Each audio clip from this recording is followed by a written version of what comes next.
Good morning, everyone, and welcome to Magic Partners Live. I'm John from DNews Jam, and next to me is Chase from DisneylandToday.net. How are you, Chase? Going this morning I'm in doing Australia? fantastic. It's this morning in Australia and afternoon where you are and evening over where Bryan is. Unfortunately, Bryan can't join us today because he is at work, but we will soldier on without him. Have you been this week? Another big week in Disney, so it's going to be really hard for us to contain this into 1 hour once again, but we will do our very, very best to do that. So first of all, we're going to talk about the fact that everything is now open over in around the world in Disney parks, which we're really, really happy about. So we have a little video that came on board on Disney Parks blogs, and it's really heartwarming. Let's have a look at that first, and then we'll move on from there. So this is a video telling us that every Disney park around the world is open, and that just brings a big smile to our face, Chase, to see once again that we've got everything open. It's really, really good to see that. And Paris opened this week as well, so that makes it complete now. I think we've got everything open. To be honest with you, even Olani, as you see there. Paris, yep. Yeah, it's really great news. Really great news to see that. So a lot has been going on at Disneyland this week. Tell us a bit about the new stuff and a huge announcement that's happened across Disney parks as well, which is, of course, the fireworks are back. Tell us when they're back. When can we expect them? Does this mean as well that we're going to see a few parades and maybe World of Color Chase, or that hasn't been announced just yet? Well, Walt Disney World is getting their fireworks on the 1st of July, and Disneyland is getting theirs on the 4th of July, which I think makes the most sense. I was like, you can't have the 4th of July without fireworks. So yep. Disneyland is doing their big, celebration for the 4th of July. And if I remember correctly, it's called, I think, Mickey's Magic Mix or Mix Magic. Right. That's so, something new. It's apparently it was a show that has been in Disneyland since 2019, but of course it stopped. But it does use the image mapping projections, and you'll be able to view it from Main Street, also from the facade. It's a small world, and right at the castle. So if you're standing at the hub, you'll be able to watch the fireworks. Yeah. And that video I have there is not particularly from this show, but it gives a great example of what the image mapping looks like on Main Street. That particular one is for Let It Go.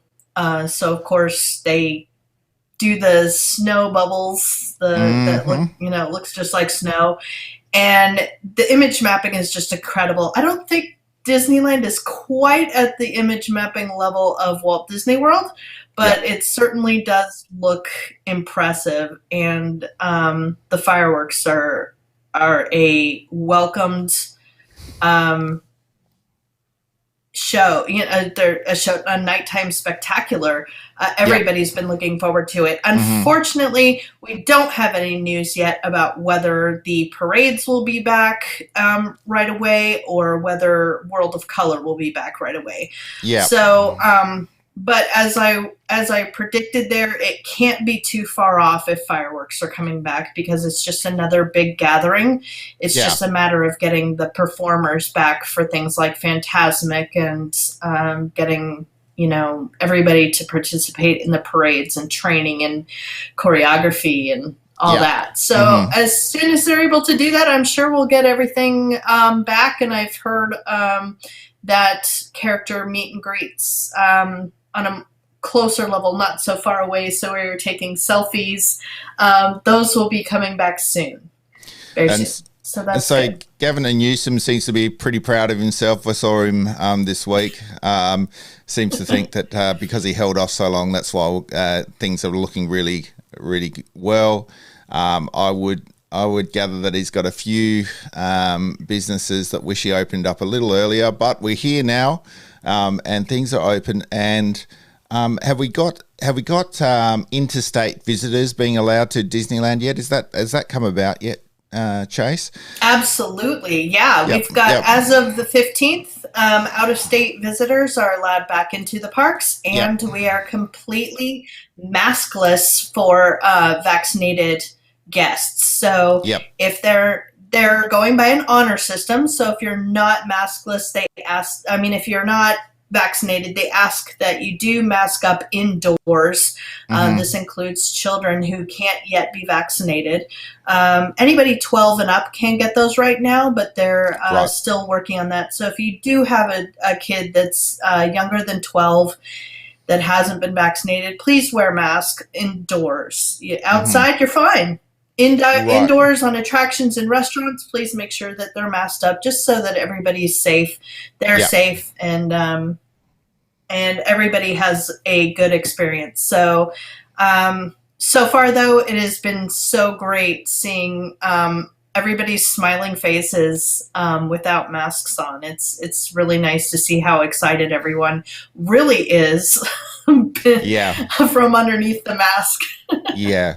I mean, we all, most people did it when they were told to at Disneyland. It was a really good to see people masked up, but to see those masks come off now, it's a really good thing. And as you said, you can see everyone's smiling faces, and that's what it's all about in Disneyland, and in fact Disney parks around the world, to see everyone smiling and happy, because it is the happiest place on earth.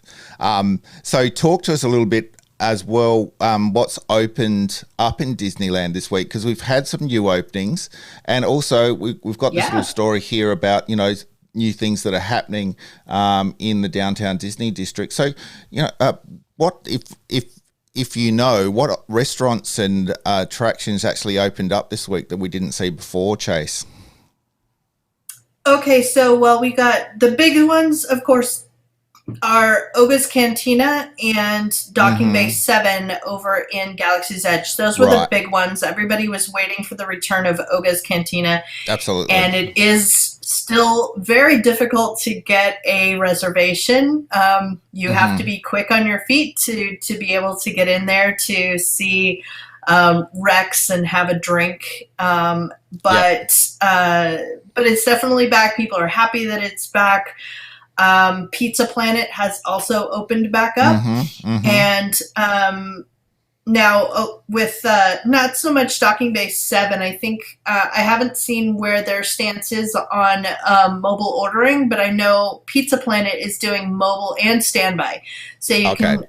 Most restaurants have picked up standby now, so that it's not all mobile ordering, because it did get kind of crazy while they were just reopening. Getting a mobile order was almost impossible unless you were nearly trying to get into a virtual queue. It was like, I've got to plan 5 hours ahead of time before my meal to get to have something at lunchtime. And it was it was good to. Yeah, go ahead. Sorry. Go ahead. So it was almost impossible at some stages to get yourself a meal inside the park. Is that where was there anything like floating around that you'd actually walk up to during that period, or was it all mobile order? Like the whole park was mobile order?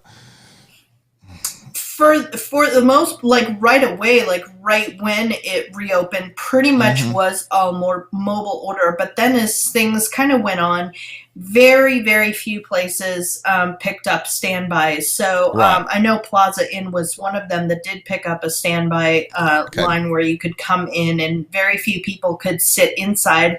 So they did have that. But now, they're realizing that this was probably the best way to be able to incorporate all these people, because at one point, unless you put your order in for a Dole Whip, at like first thing in the morning, you wouldn't get one for the whole day. And Oh, I my mean, goodness. that's like a weird thing to say. Like, Yeah. not only, okay, so you can't go on a ride, but you can't have Dole Whip either.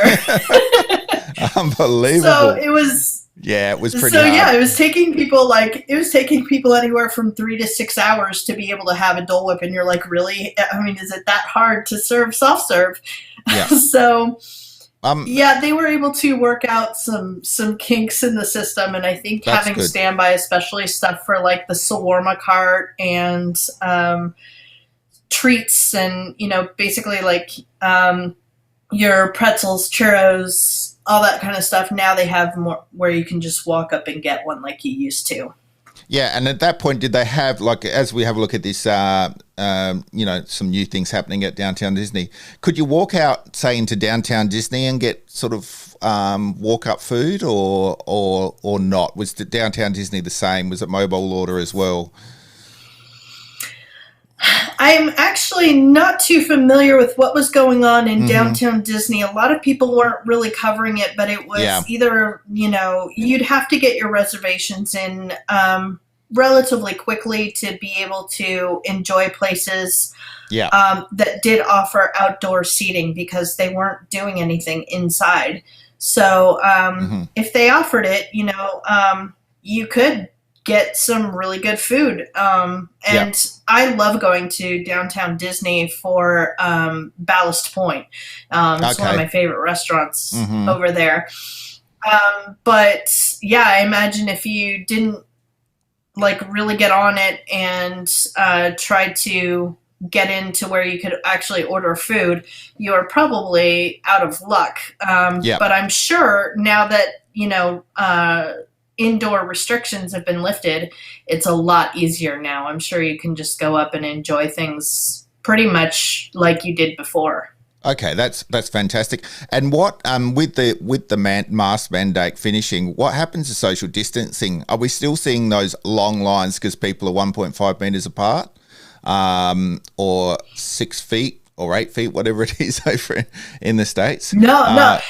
Yeah, no, it was, they were doing 6 feet, 6 feet of distance, and no indoor queuing, but that has completely changed. They've removed all the social distancing markers. They are filling all of the vehicles to capacity, and indoor queuing is allowed. So that is freeing up the space they so desperately needed in Disneyland, because unlike places in Walt Disney World, where they actually have the ability to have wide, where they're able to accommodate more foot traffic, Disneyland gets really choked up as you go if you keep everybody queuing outside. So now that they've freed that up, starting to move a lot better, and the wait times, from what I've been seeing from different YouTubers, the wait times are actually not what they've been posted. Like anything from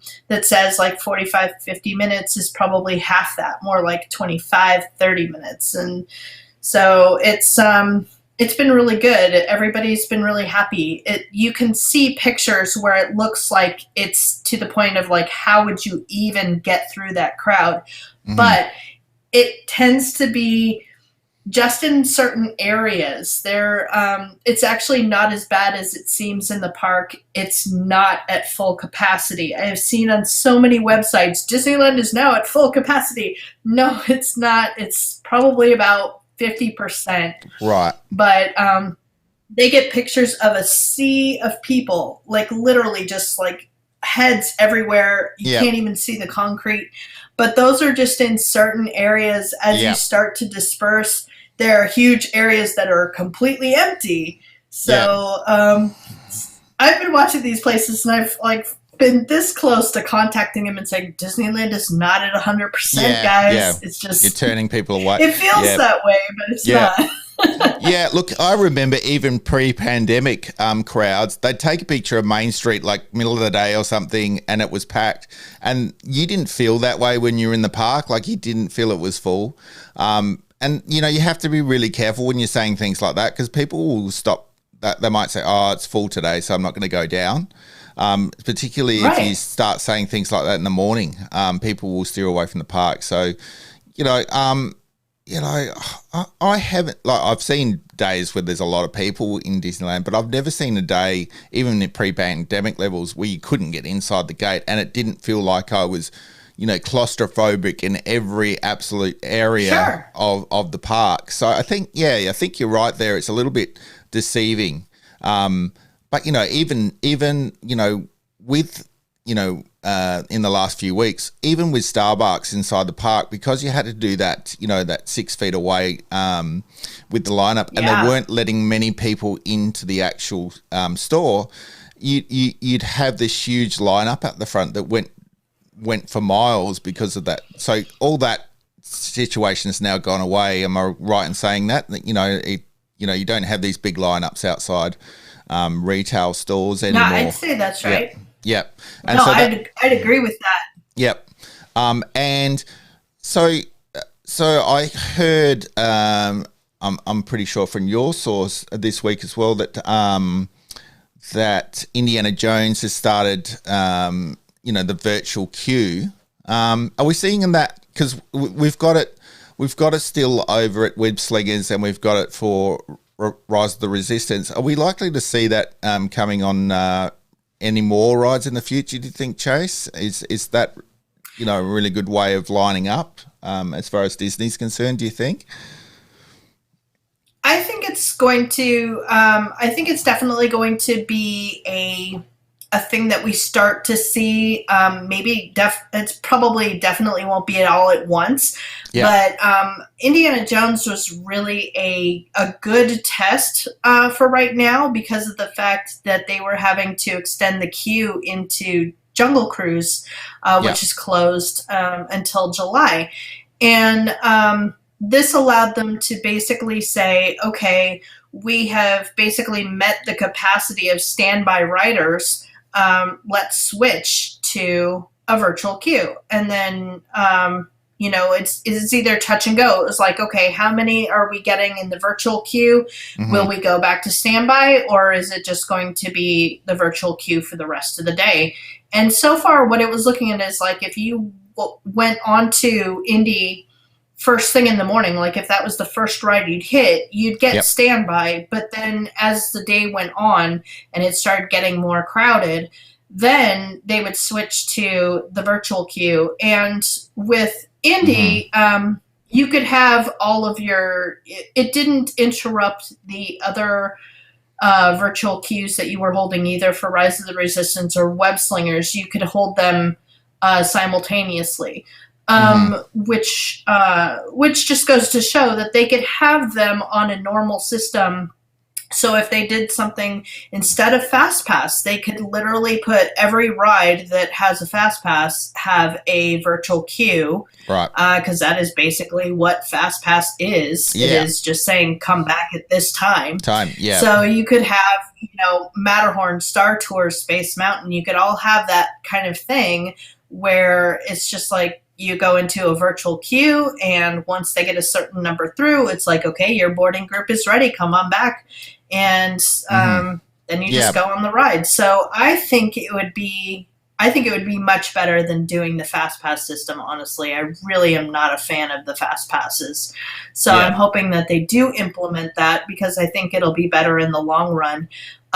But it's definitely something that we're going to be seeing for a while, especially with Web Slingers and Rise of the Resistance. Absolutely.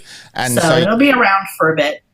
So, and you think sort of like, it takes away the Fast Pass system, but you'd still have the standby line as well. So it's in addition to the standby line, so you can still line up in standby if you want, and then instead of the Fast Pass, you've got this virtual queue where people can come back later. I think that's a great idea, as long as people can still go into the standby line they want. I mean, the problem is with things like Rise of the Resistance, and I know that you sort of have been to the parks a few times when Rise was running and couldn't get one of the boarding parties. So I think having that additional standby line would let a lot more people who really want to go on the ride that missed out perhaps in the morning for doing that. Sure. So maybe a mix of the both is something that would work. Well, it's an interesting idea. I mean, anyway. don't get me wrong. It is not the most fun thing to never get on a ride that you've been wanting to go on since the day it opened. Yep. It's kind of depressing. You find out that you're not going to get a boarding group that's going to make it during the day, like whether it's like 200 or something like that. I've had ones in the 180s. Yeah. And it's just like, now I have to go to Galaxy's Edge and know that I'm not going to go on the coolest ride in the park. And that's kind of a bummer. It's it is. It's a little bit of a downer. I will admit it. But, it's a system that works. And I think it definitely would work as long as they don't do the virtual queue too much like fast passes, because what that does is it slows down everybody being able to get on the line except for them. It's like a glorified cheating, like skipping line. And that's what I didn't like about fast passes, is because they'd only let out a certain number of fast passes during the day, and then you would come back at your time and they would send like 20, 30 people in through a fast pass line, whereas everybody who's been standby for an hour has to wait even longer. Which is kind of a very unfair system. It's like, okay, I couldn't get a fast pass, or for whatever reason I'm not able to. And now all these people get a cut in front of me, and I've been here in the hot summer heat for, 45 minutes to an hour. So it's if they can come up with a system that works and everybody comes back and can get in and the lines continue to flow, then I don't see a problem with that. That'd be great. Yeah, I mean, I'd be interested to see when you get down there in August if Web Slingers has actually relieved a bit of that pain coming off Rise of the Resistance, whether that's got a few people over to California Adventure rather than, always looking to Rise of the Resistance as the major one they want to get on during the day. So perhaps in August it would give you a lot better chance of getting on Rise of the Resistance. So that'll be good to test out, and I look forward to seeing if that's become it's been relieved a little bit by Web Slingers, so that people like yourself can get a chance to ride, because it has been hard to get one of those groups in the past. Sure. Not only here, but over in Disney World as well, it seems to be. We've seen a lot of, Bryan's in the parks a lot over there, and we've seen a lot of hit and miss with him going. He's been on Rise of the Resistance quite a few times, but he does still, it's still hit and miss for him, whether he gets on or not. So still a very popular ride. Yeah, go ahead. Sorry. Oh, I was just gonna say the thing is that with that system, you can't, the way they currently have it set up, you can't do it without two time slots. So you have to have a 7 a.m. and a 12 p.m. or in Disney Worlds, I think it's 7 and 1. Yeah. It's something like that, or 8 and 1. But they have a very similar thing. You wouldn't be able to do that with just one time, because you can't hold two of those tickets at the same time. So you either have to do, depending on which park you start at, you have to do that attraction in the 7 a.m. slot. And then as long as you can get on and off the ride before noon, you can try for the second one if you have a park hopper pass. So luckily, my partners over at Happy Place Explorers were able to do that. They were able to get on Rise of the Resistance and Web Slingers, which is really cool. Right. Yep. Yeah. So that is good to see, because it probably means, yes, it is possible to go on both rides, and maybe that also means that Rise of the Resistance, the lineup, the virtual line isn't as much. It is the best ride in the world, like arguably the best ride in the world. So it's always going to be a hard ass to get on it. But I think it's maybe Web Slingers has just loosened it a little bit up, so people like Jason get on the the ride itself. Finally. So it's like, I could feel the tension in your voice when I said that you just get on the ride. I mean, that is exactly how I feel.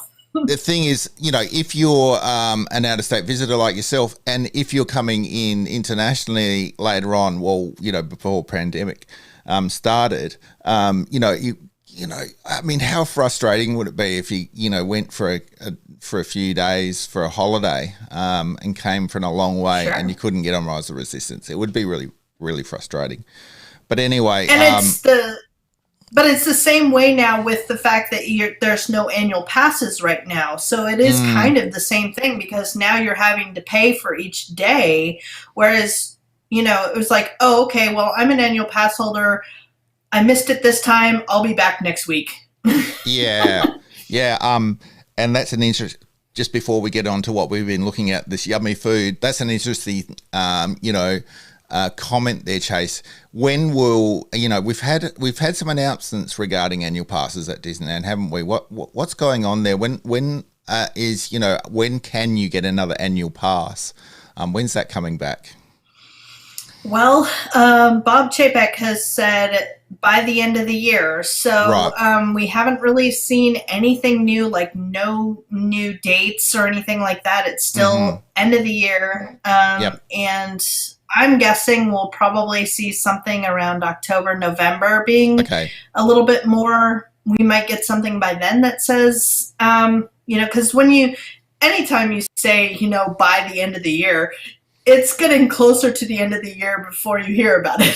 So, but I think, it's really going to be almost like a frequent visitor program type of thing. It probably won't be something like, get so many days, get one free. I think that is, I can't picture them doing that, but it's got to be something like, if you go so many times a week, maybe, or a month, or something like that, how they'll do it. But really, it's all up in the air right now with how it is. But the nice thing is anybody who is a legacy pass holder, such as myself, you can still use your discounts and the benefits of that until the new program comes out. So for food and merchandise, you're going to get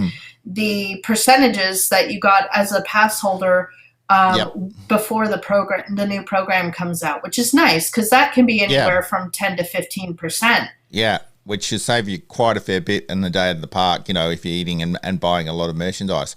It's not available in all restaurants and stores, is it? No.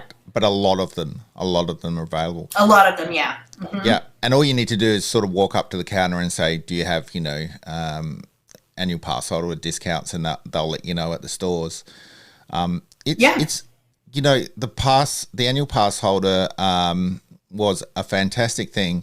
Even if you're going into the parks for a couple of weeks, to buy an annual pass holder is a good idea when it comes back, because you get those discounts and it works out after you bought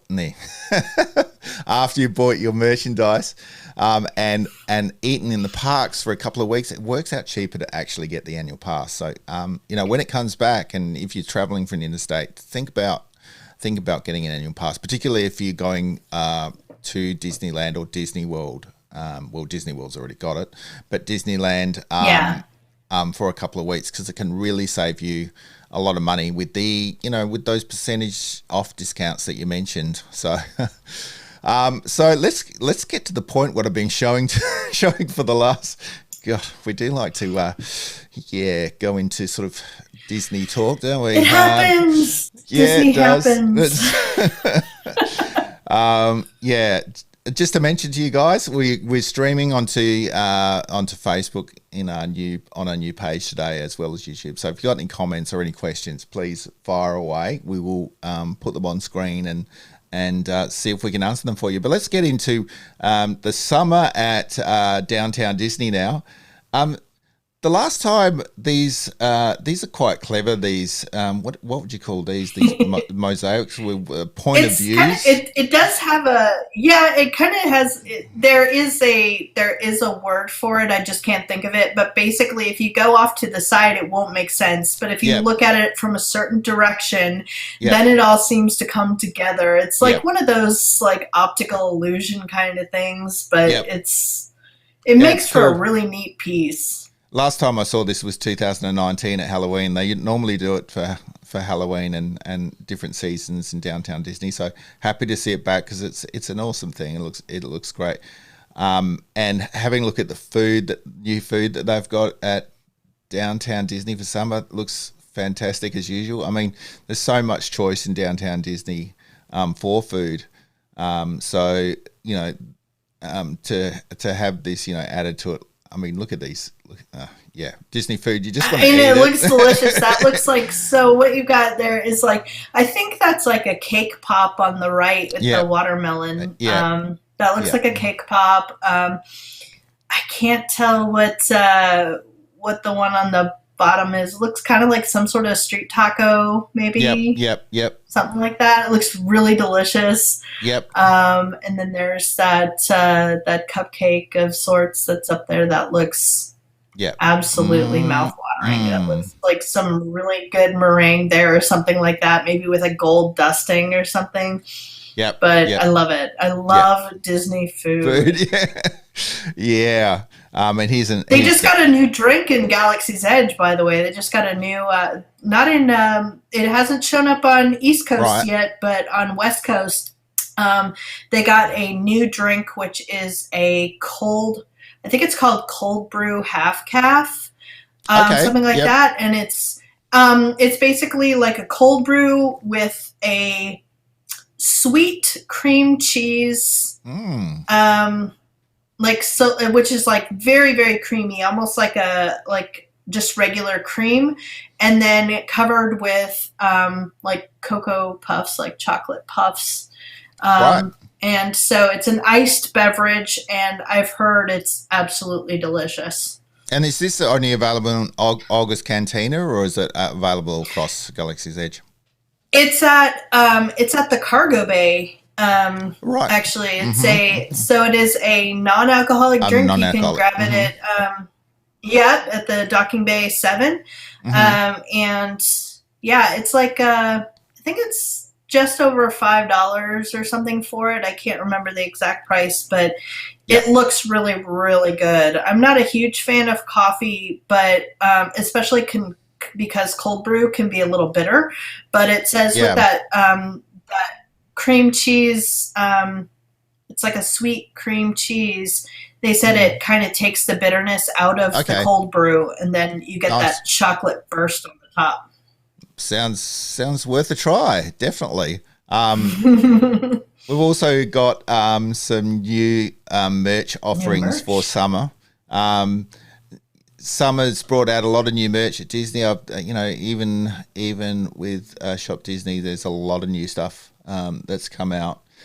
We are sort of into the thick of summer over there right now. It's very, very cold down here in Australia, in case you're interested. But anyway, oh wow, we'll leave that one alone. You should come here to warm up. It's like I think we hit like 100, and I think down in Phoenix, I'm not over there anymore. I'm in Marana, but over in Phoenix, I think it hit 118 degrees the other day. Wow, that is a heat wave.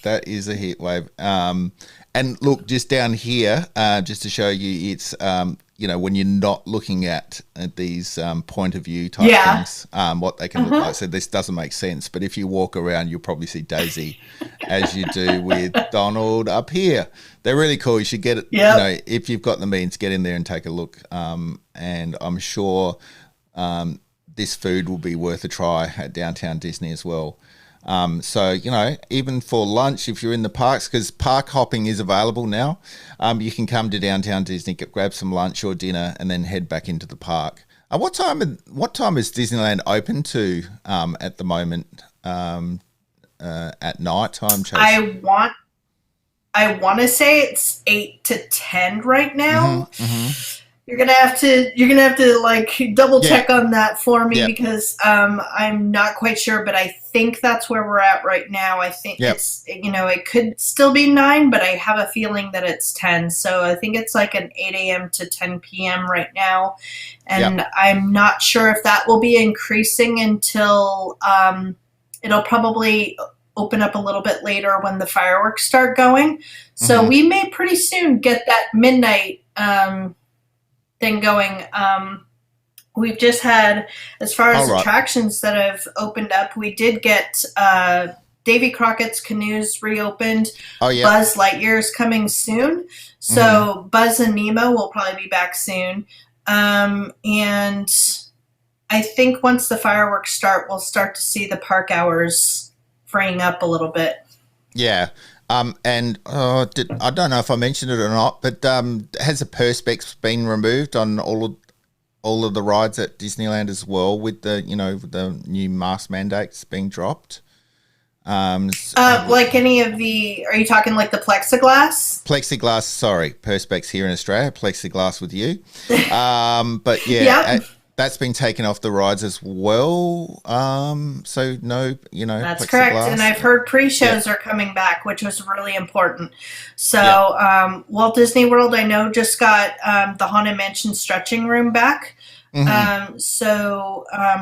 Disneyland always had theirs because it's a necessity for Disneyland. You have to have the stretching room in order to progress through the ride. But in Yep. Walt Yep. Disney World, you don't. So they were just bypassing it and having open doors, which is kind of a bummer. But Yep. yeah, so pre-shows are starting to come back, which is really crucial Yeah. for the whole experience on Rise of the Absolutely. Resistance. Absolutely, yeah. And it's funny you mentioned the stretching room there. On Pirates of the Caribbean, I think you have to. One of the dips is so you can go underneath the Disneyland Railroad, if I'm correct. So there's little things like that happen in Disneyland Yeah. that don't happen over there in Disney World, which is kind of the fun of going to both parks, because you get a little bit of a different experience at each. Sure. So before we run out of time, because we're getting there again, I just I just wanted to let's just get back to here. So I wanted to talk a little bit about. There's been a lot of talk about Avengers Campus and about Galaxy's Edge, how they were at opening and how immersive each of the parks were, because a lot of people have been saying, comments like, "Oh, wish Galaxy's Edge was like this when it opened," and all that sort of thing. I'm showing a bit of the immersiveness here of Avengers Campus, and it's a really immersive park. You've got things going on everywhere. Um, you know, the shows, particularly the Spider-Man Right. show, which we all love. Put you in an immersive situation all across the park. And do he's coming from an expert, Chase, yourself. Do you think Avengers Campus is more immersive than what Galaxy's Edge was when it opened? I've been talking about this to people online and mentioning it in different people's live streams, is that I absolutely think that as far as a immersive, from an immersion perspective, Avengers Campus is leaps and bounds ahead of Galaxy's Edge, even though it is a much smaller land. Yeah. It's about half the size, actually. You've got 5 shows that run in Avengers Campus. Yeah. And those now, they've assigned show times to those so that they avoid choke spots, bottlenecking in the walk areas. So now I've got the posted show times, at least for the day that I look them up. They might change based on events and weather and heat, etc. But yeah, I mean, there are so many shows. But I think the biggest example of this is what I would have loved to see with Galaxy's Edge is they're changing Loki's costume based on the television show every week. Yep. So as I have on the website, I have both now two of the costumes. On the day that the episode releases, Loki gets a new costume based on the episode. Right. So it's, on the first day of Loki, he came out in his TVA jumpsuit with his collar on, Yep. and he was being escorted by two TVA guards. On the second episode, he came out in his TVA variant jacket with a suit and tie. And so it's amazing how they're able to do that. And that's what I think a lot of people were expecting from Galaxy's Edge. They wanted to see these characters pop out as soon as the series were. Like, seeing the Mando and the child and all that. But because they really they gave it a timeline, they gave Galaxy's Edge a timeline, they're really limited as to who they can have wandering around the land. Because some of it just wouldn't make sense. It's like you're not going to have Rey and Darth Vader because, he's not around while Rey is around. So it wouldn't make any sense to see Darth Vader in Galaxy's Edge. Yeah. But now here in Avengers Campus, you can have Steve, you can have Sam, you can have Tony, you can have the characters that are gone like Black Widow and Gamora, and you can have them all there because there is no timeline. in Avengers Campus. They are all existing in a MCU multiverse, and so it's just whatever. I mean, who knows? We could see all kinds of new characters. The Taskmaster fighting up there with Black Widow. He hasn't even been in. We haven't even seen him in action yet because that's from Black Widow, and so that's coming next month. And so we're seeing already characters that are not even available to us, and we're so excited to see. We're like, I want to see more of that. So it's vague for a reason. We'll get more of an idea of what's going on once that movie comes out. But I think that Avengers Campus has really met that sort of...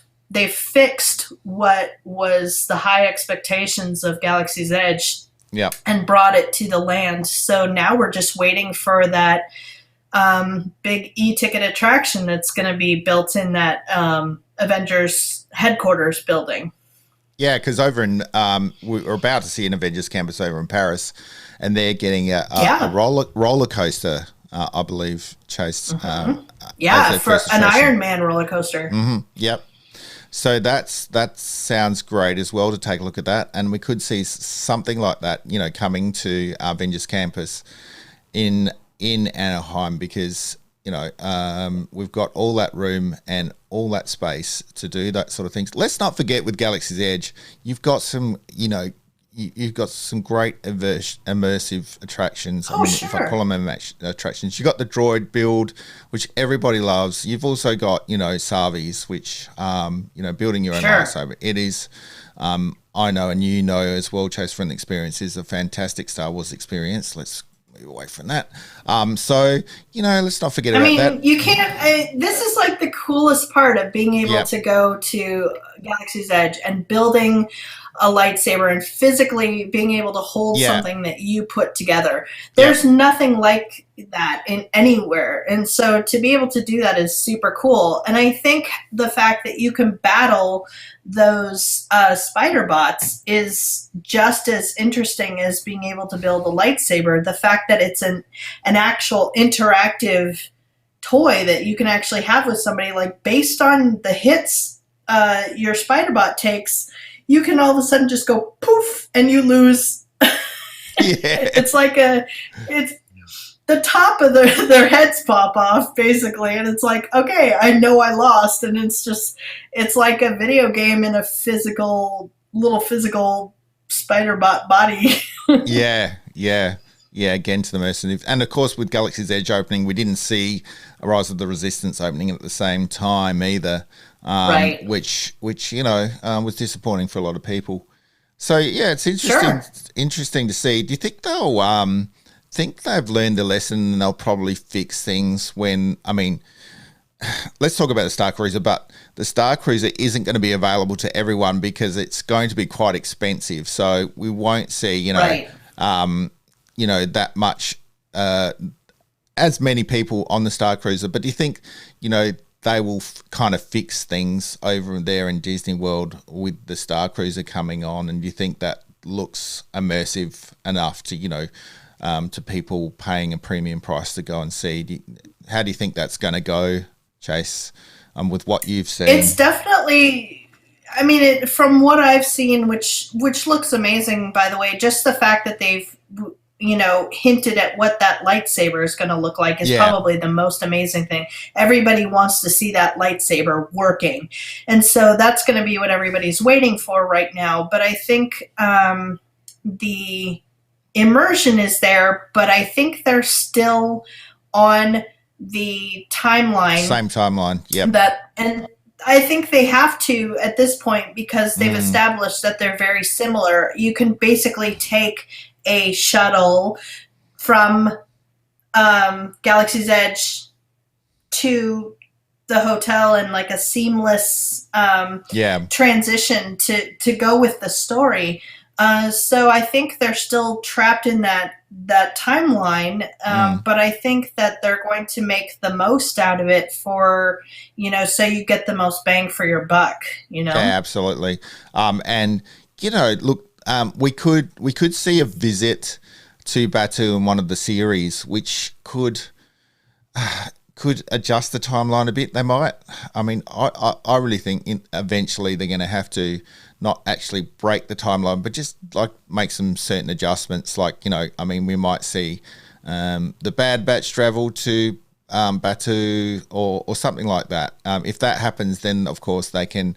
Then those characters can actually appear in Batuu, and they might just tweak it a little bit, hopefully in the future, because it has been a big thing that fans have asked for, to see some different characters. I mean, to see the Mandalorian walk down the street there or walk through the markets with Baby Yoda or something like that would bring a huge amount of interest back into Galaxy's Edge. Not that there isn't. I mean, Galaxy's Edge is still a very full park. But little tweaks like that maybe to the timeline might help with the immersiveness. All right, it would help. It would. Yeah. Let's move away from that. Just wanted to just move on to give Bryan a bit of a plug here. He's done a vlog which went up a few hours ago with his Star Wars collection, and he's actually been busily commenting on things. So I wanted to see if I can. I'm so jealous of those lightsabers. So I wanted to show you one of his comments, if I can. Oh my gosh! This is a comment coming through from Bryan. So he was telling us that about the annual passes, that they are coming at the end of the year. So said Josh Jamaro. So you heard it from Bryan there. Thanks for commenting today, Bryan. And this is his little Star Wars collection. And, to front line his collection, he did meet Ashley and get her to sign Ahsoka's new lightsaber. That's just so cool. I want to meet her so much. That would be amazing. I think Bryan's met her a few times now, hasn't he? I mean, it's not enough to meet her once, but he has to meet her I quite think a few so, times. or at least been in the park while she's there. Yeah. Yeah. So don't forget to go over to Bryan's Magic Life and subscribe and like Bryan's videos. Look, he's in the parks every week, and he does put up content every week, and he is a great vlogger. So make sure you go over to the channel and subscribe. And I'd say the same thing for Magic Partners Live, guys. It's like,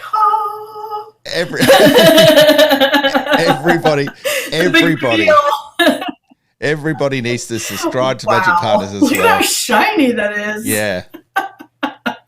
Yeah. Man, that's crazy. That's Mace Windu's saber. Yeah. He's got quite the collection now. I know if I lived over there, you couldn't help yourself walking to the parks all the time, buying Legacy lightsabers. It's so that, Doc Honda's there. It's so fantastic the way they've got them all laid out and the way you can look at them. And yeah, I just couldn't resist as well. So I'm with you there, Bryan. Absolutely am. But thanks, Bryan, for all your comments. Credit card. Thanks, Bryan, for all your comments. Sorry I didn't get them up as fast as we absolutely could. But yeah, we're missing you, Bryan, and wish you were here and hoping you're having a great day at work. Wanted to move forward now because, we've already been talking for, over 50 minutes here. And we got so much more to get through. But I just wanted to move forward. What's time? Yeah. Well, Loki would say what's time as well, but it's affected him a lot, isn't it? Not appropriate. So let's move on to Disney Plus and let's talk firstly about what happened this week on Chase's favourite series at the moment, which is Loki. Oh my gosh. So tell us a little bit about what happened this week. Another great episode, Chase. Oh, I mean, it was fantastic because, now we're starting to see, before it was like, okay, I'm captured. I know what's, this is kind of scary. I don't know what's going on. But by this episode, we're starting to see the Loki really come out. We're starting to see that, he goes and he's like, I'm going to overthrow the TVA. And you're like, okay, that's Loki again. Here, we're back to normal. Everything's fine. Yep. And as they're in that superstore there, which, reminds me of a combination of like a grocery store and a Best Buy. Yeah. I mean, some of the products in there, you're like, does this actually happen? Because they had like Dell computers. And I was like, where are we in the timeline in this? Because if it's anything like now, I was like, a Dell computer would be out of place. Yeah. But I think that Mobius really kind of, he maybe got a taste of his own medicine, like, oh great, now he's escaped. Now we've got all these Lokis potentially on the timeline, and this is all on him now, as the judge has said. She's like, this is all you. She goes like, if there's a problem, it's on you for not me. And but I think one of my favorite parts of this episode happened to be at the very beginning when he's getting quizzed by Miss Minutes. And it's just, this little animated clock, and he's like, are you really talking to me? Do you hear what I'm saying? Or are you like a programmed? A little bit of both. Because she can pretty much assume everything that he's going to say because she's she knows the future. Timeline, right? So it's like you can actually form conversations based on what they're going to say. But that was great. He was like, oh, why do I have to do this? It's like a kid at school saying, I don't want to answer it. And she's like, the answer, just tell me what it is. And he's like, fine, it's this and this and this. Really great story. You have to commend the writers over at Marvel Studios for coming up with these stories because they're really interesting. And this one in particular, it's gone on to a completely different story. You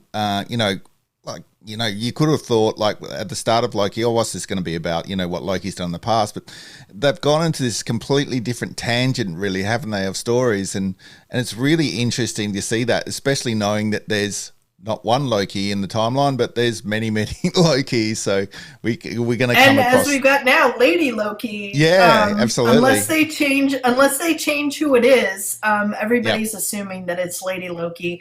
I mean, the horns give it away.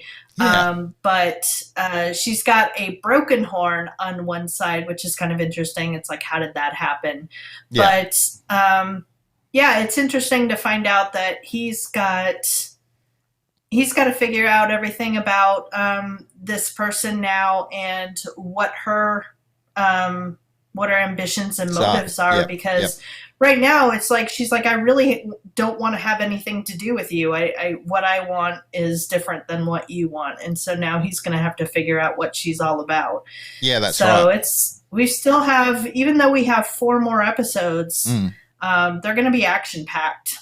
Yep, absolutely. And I think that he probably needs her more than she needs him, and it's that him trying to capture her interest so that he can get away from the situation he's in, because he doesn't want to be a captor.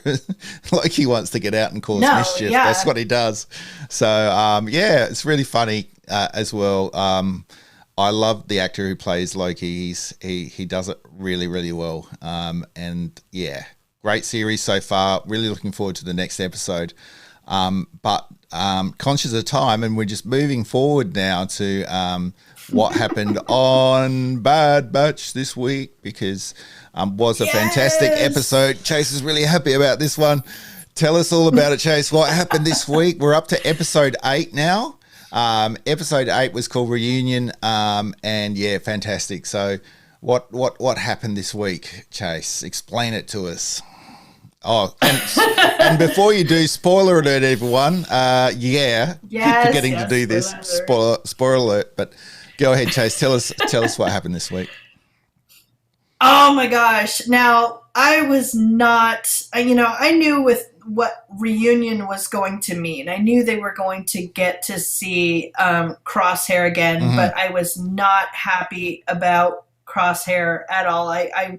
I don't like him more and more each episode I see him in. It just makes me so upset that, even Omega tried to get through to him. She's like, this is the inhibitor chip that's doing this. It's not really you, like, you're in there somewhere. Please just listen. She's like, I'm a friend. And he's still just like, he's ready to destroy them. He's ready to set off that ion engine and just, burn them all to a crisp. And luckily they get away. But as we find out at the end there, they've got a bounty hunter after Omega to bring her back to the station. And I was just so excited to see Cad Bane. Oh my gosh. I had the biggest fanboy moment. I was like, oh my gosh. And I was like, yes, it's Cad. I was like, oh, this is so amazing. It's like the best Western gunslinger Star Wars character that you could possibly get. And I was just like, this is awesome. Almost, so I for think Chase, everybody had a moment. Almost for Chase, it was as good as seeing Luke Skywalker on The Mandalorian. I mean, this was big. Absolutely. Big, I mean, if you love the bounty hunters and you love, the fact that, you're seeing all of these episodes come together. So you're not only seeing Clone Wars, but you're seeing Rebels. Yep. Hints of that. And having Rex show up in the previous episode and Cad Bane in this one, it's just like, this is every Star Wars fan's like biggest dream. It's like, thank you so much for bringing these characters back, because they're amazing. And so I'm just, waiting for other big characters. Like, I want to see Thrawn. I want to see, all these characters that we absolutely love. But having him show up in Bad Batch was just like the best surprise and the worst cliffhanger ever.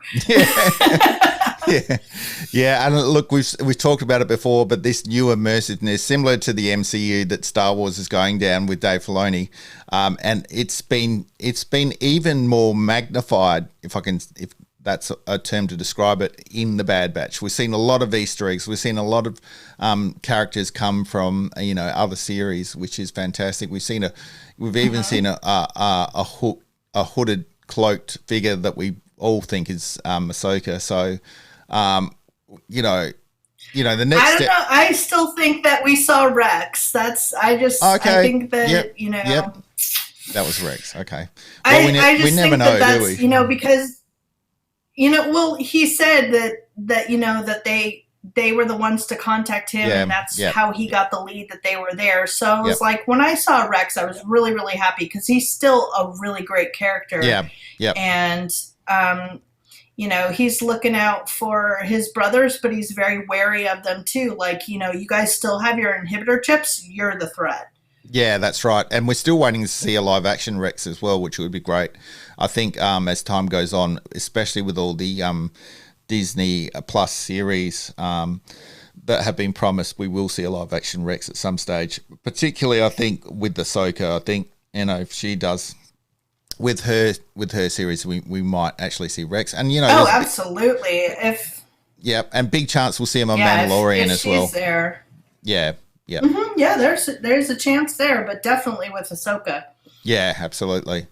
Yeah, so that would be fantastic to see a live action Rex, as it would to see a live action Bad Batch. I think would be awesome as well. And we've talked about that in the past.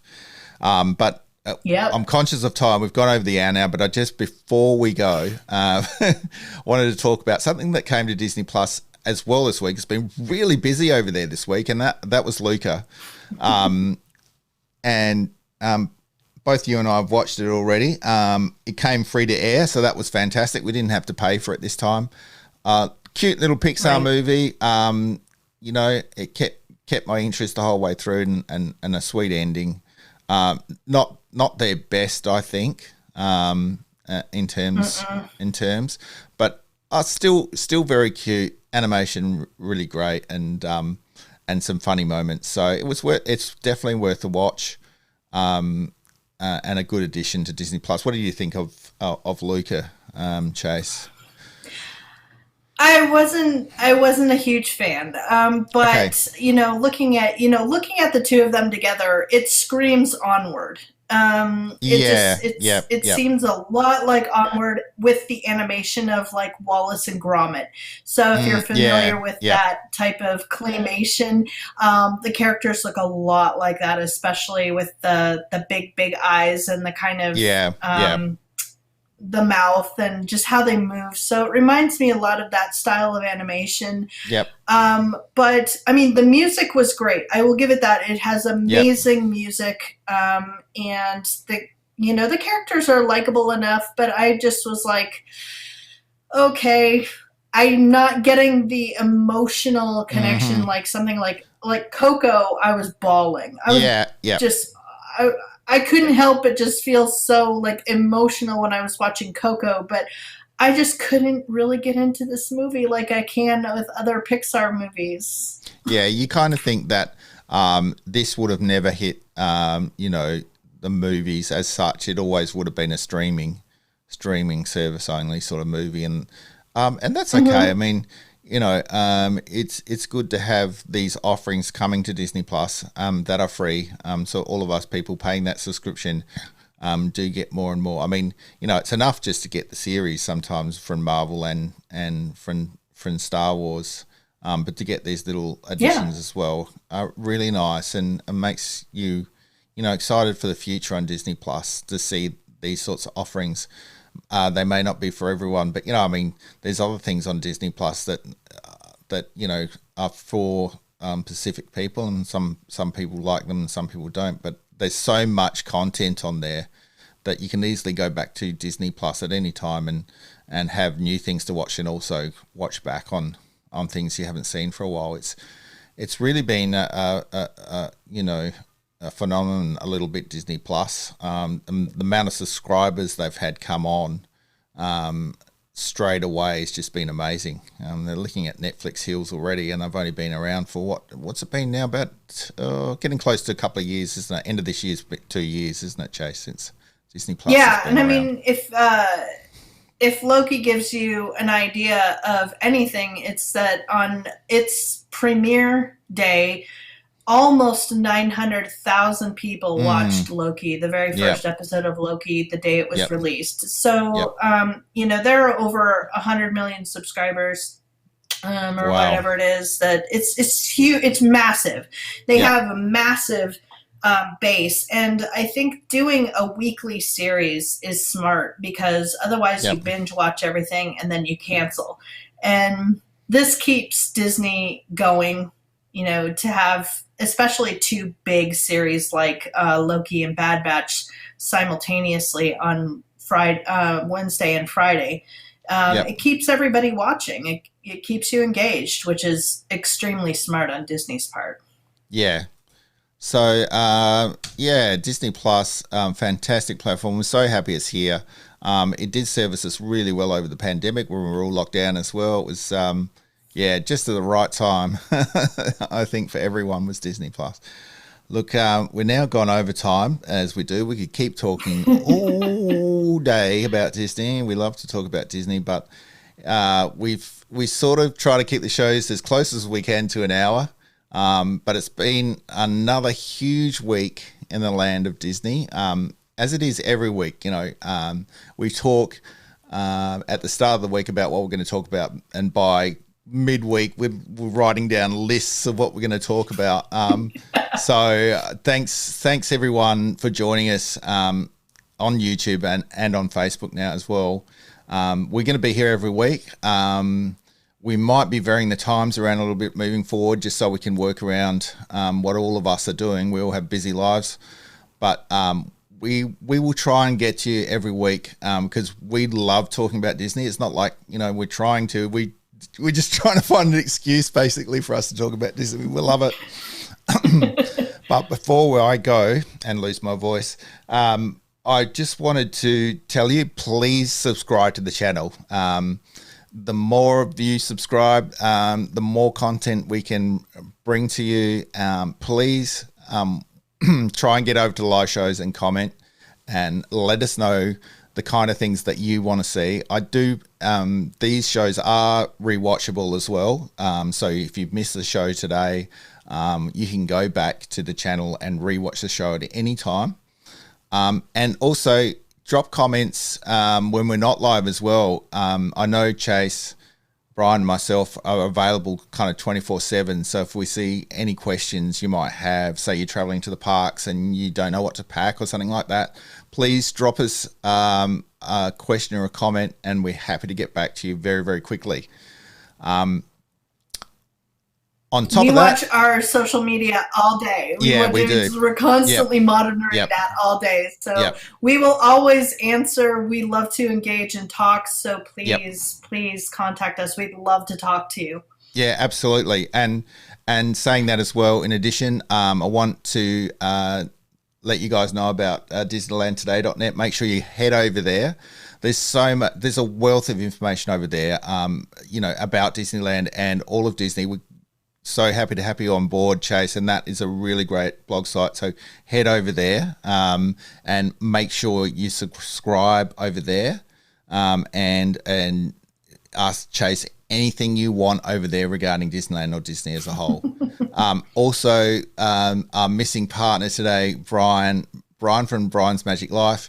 Head over to his channel as well. He's in Disney World each and every week and vlogging all over Orlando and the parks. So take a look.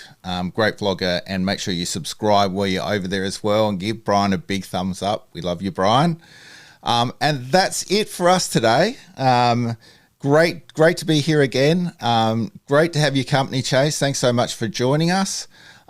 We will now head off, let you guys have a fantastic Saturday, and we will see you again next week. Make sure you look out for the scheduled time for our next week's show. And with that, thanks very much, Chase. I'll see you later, and we'll see you next week, guys.